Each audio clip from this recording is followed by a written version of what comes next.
8 বছর পর কোনো ব্রিটিশ প্রধানমন্ত্রীর চীন সফর। বেইজিংয়ে শি জিনপিংয়ের সঙ্গে কিয়ার স্টারমারের বৈঠক, যা কোনো নিছক আনুষ্ঠানিকতা নয়, বরং দুদেশের শীতল হয়ে আসা সম্পর্কের এক নতুন মোড়। কিন্তু এই নতুন শুরুর প্রথম পদক্ষেপেই বাদ সেধেছেন মার্কিন প্রেসিডেন্ট ডোনাল্ড ট্রাম্প। ওয়াশিংটনের কেনেডি সেন্টারে স্ত্রী মেলানিয়ার ওপর নির্মিত এক তথ্যচিত্রের প্রিমিয়ারে যোগ দিয়ে স্টারমারের বেইজিং সফর নিয়ে প্রশ্নের মুখে পড়তে হয় ট্রাম্পকে। বিষয়টিকে কিভাবে দেখছেন তিনি?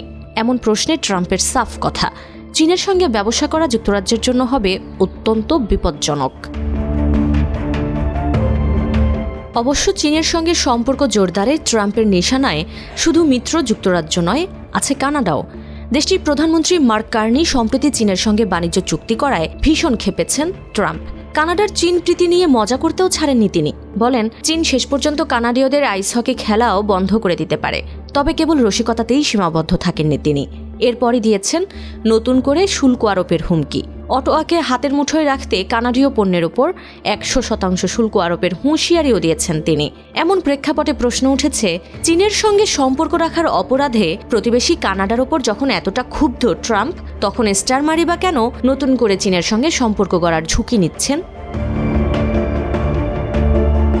এক্ষেত্রে অঙ্কটা অবশ্য বেশ সোজা, অর্থনৈতিক। এ সফরের মধ্য দিয়ে ব্রিটিশ হুইস্কির ওপর আমদানি শুল্ক অর্ধেকে নামিয়ে আনতে শি জিনপিংকে রাজি করিয়েছেন স্টারমার। শুধু তাই নয়, ব্রিটিশ নাগরিকদের 30 দিনের ভিসা মুক্ত চীন ভ্রমণের সুবিধাও নিশ্চিত করেছেন তিনি। বিনিময়ে অবশ্য ব্রিটিশ ওষুধ কোম্পানি অ্যাস্ট্রাজেনেকাকে চীনে $15 বিলিয়ন বিনিয়োগের ঘোষণাও দিতে হয়েছে। তবে এসবের বাইরে 60 জন ব্যবসায়িক প্রতিনিধি নিয়ে স্টারমারের বেইজিং সফর জানান দিচ্ছে, চীনের বিশাল বাজার ব্রিটেনের জন্য এখন কতটা অপরিহার্য। চীনের সঙ্গে বাণিজ্য বাড়ায় যুক্তরাষ্ট্র নাখোশ হবে, এমনটা ধারণা করা হলেও স্টারমার অবশ্য তেমনটি মনে করছেন না। এক্ষেত্রে তার ভাষ্য, ওয়াশিংটনের সঙ্গে নিরাপত্তা ও প্রতিরক্ষা সম্পর্ক অটুট রেখেই বেইজিংয়ের সঙ্গে অর্থনৈতিক চাকা সচল রাখা সম্ভব।